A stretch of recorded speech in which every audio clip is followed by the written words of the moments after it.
neat yung ating mixture, yung ating dough.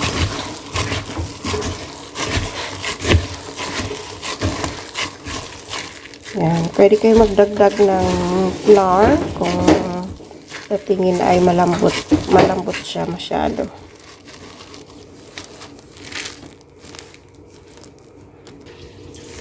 This is our dough and this one is good. Hindi siya masyadong malambot, hindi rin siya matigas. So, tama lang siya. So, leave muna natin siya ng 1/2 hour or 15 minutes, then i-check natin.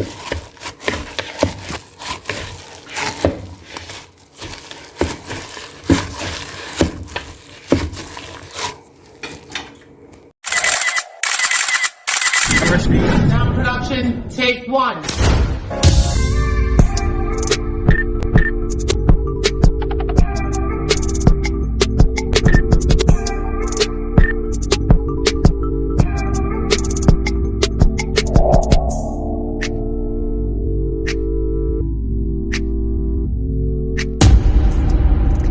Hello everyone, this is the Official TV and welcome to my YouTube channel. And today's vlog ay gagawa ulit tayo ng ibang minatamis or panghimagas. So, let's start guys. Meron ako ditong sugar, flour, fresh milk, and simit, and Camira or Yes, Active Yes, or cooking oil. And meron ako dito baking powder. So, una ay haluin muna natin. Pagsamahan natin ang ating simit. So, i-google ko pa kung anong English nitong simit na to. Yan. Ang ating flour. Yan. Ang ating Active Yes or Camira in Arabic. Then, ang ating sugar. Yan. 1 teaspoon sugar. Then, ang ating baking powder. So, pag samasamahin na lahat, easy lang siya, guys.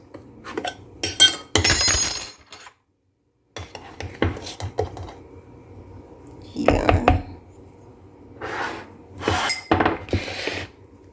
Haluin muna natin.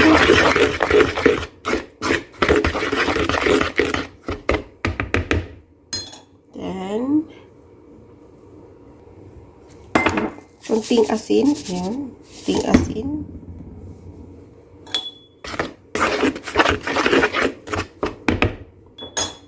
Then, ang ating milk.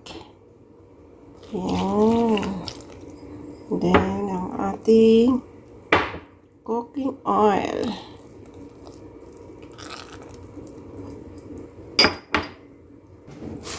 And guys, kailangan natin i-mix yung ating mixture, yung ating dough.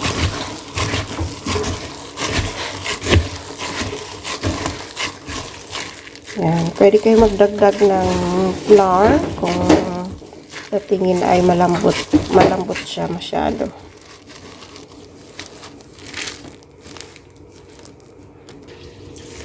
This is our dough and this one is good. Hindi siya masyadong malambot, hindi rin siya matigas. So, tama lang siya. So, leave muna natin siya ng 1/2 hour or 15 minutes, then i-check natin.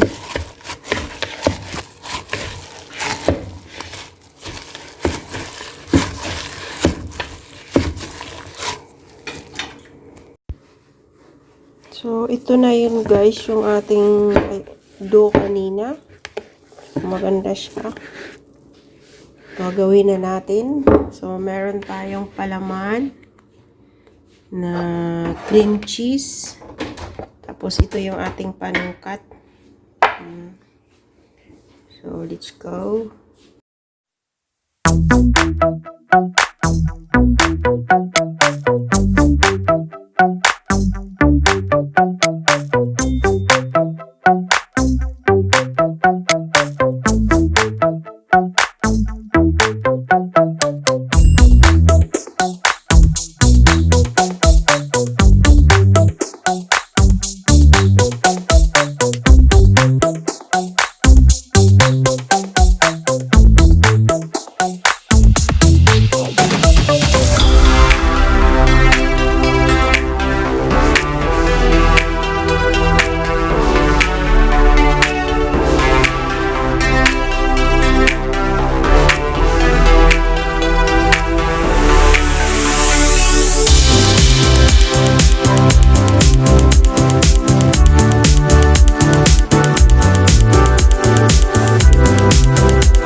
yan guys yung ginawa natin.